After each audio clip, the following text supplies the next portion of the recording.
Welcome to this session of Parent U Educator Edition. Hi, my name is Tina Thomas, the CIS Case Manager at Kennedale High School. Hi, my name is Kenya Evans. I'm the District Social Worker for Kennedale ISD, and I cover grades pre-K to 6th grade. And I'm Stephanie Devlin, Director of Counseling Services for Kennedale ISD. And today we're going to talk about self-care for educators, particularly what self-care is and the areas in which you want to focus your self-care mechanisms on. So working on looking at yourself and looking at the personal work in which you do and how it's so important to take care of yourself and that you give so much to others and allowing yourself to have permission to take part in these self-care activities. So we're going to look at those pieces in addition to providing you some toolkit items to build your self-care toolkit. And then lastly, we're going to look at what self-care within the classroom and with your students could look like. So what is self-care? Self-care is any action used to improve your health and well-being.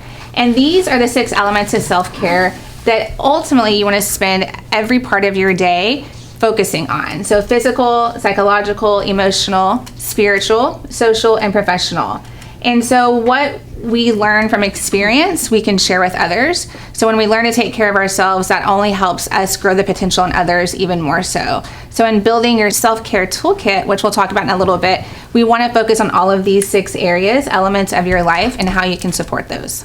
So why is it important? So being in education, naturally we're in a caregiving position and it's very necessary to maintain good health. However, it's sometimes the most challenging for those in caregiving positions to take care of themselves. It's far often easier for us to take care of others and to support others and to make sure others are taking care of themselves. But as we always say to parents, we have to put our own oxygen mask on first before we can take care of others. So for you to be the best version of yourself, it's really important every day for you to set time to take care of yourself so that then you can take care of others. So now we've talked about, learned about what self-care is. Now we're going to speak about what it looks like and what it feels like.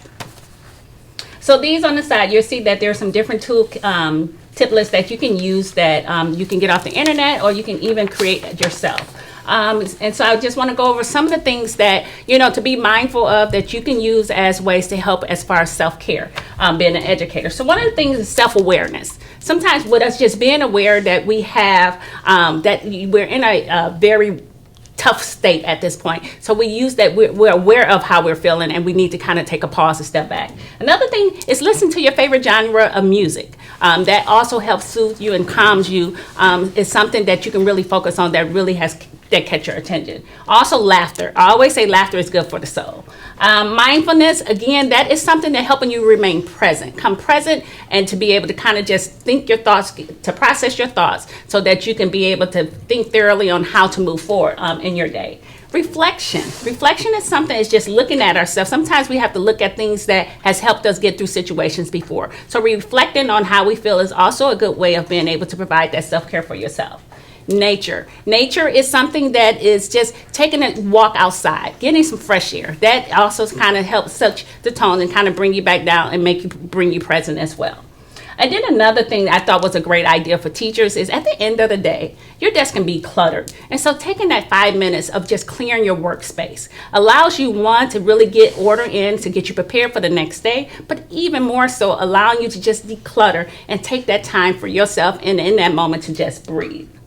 My favorite is that silence and stillness, sitting still and just no noise at all. Allows you to, again, you'll hear me mention a lot about just becoming present and then paying attention to what that calms you. So that silence is a really good way of being able to get that self-care in. Breathing exercises and then to a safe space. A safe space, we just call that as having a confidant on campus, someone that you can speak with, that you trust, that you can, I'll say vent to, but also can just release some things to, so that you're not going home bottled in. So allowing those things. So these were just some examples of allowing you just to be more mindful when it comes to self-care. And so now I just want to practice a mindfulness activity. I didn't realize just how wonderful it was until I started practicing it myself. And so I just ask for you to close your eyes, and as I read aloud, just follow these steps. And again, these steps are some steps that you can do simultaneously, multiple times in any particular order. So just let's, relax and close our eyes.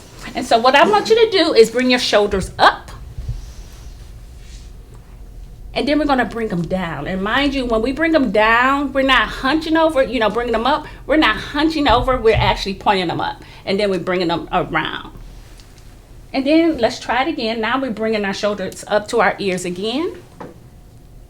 And now we're going to focus on just the middle part of our back as we release our shoulders. And again, it's pointing them up and then back.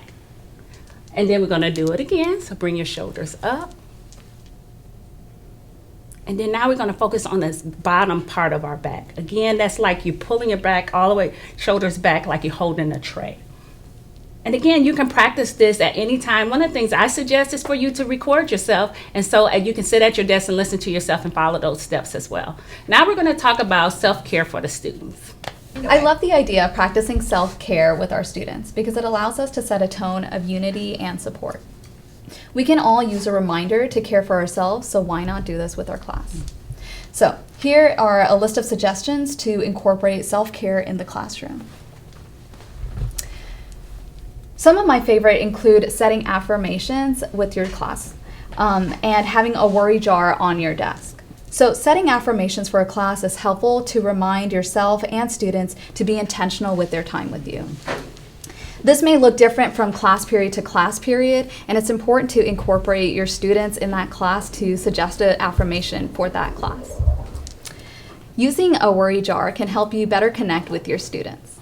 This is a great reminder for just how valuable and impactful your role as an educator can be. Remember that you can be a sunlight in your students' gloomy day.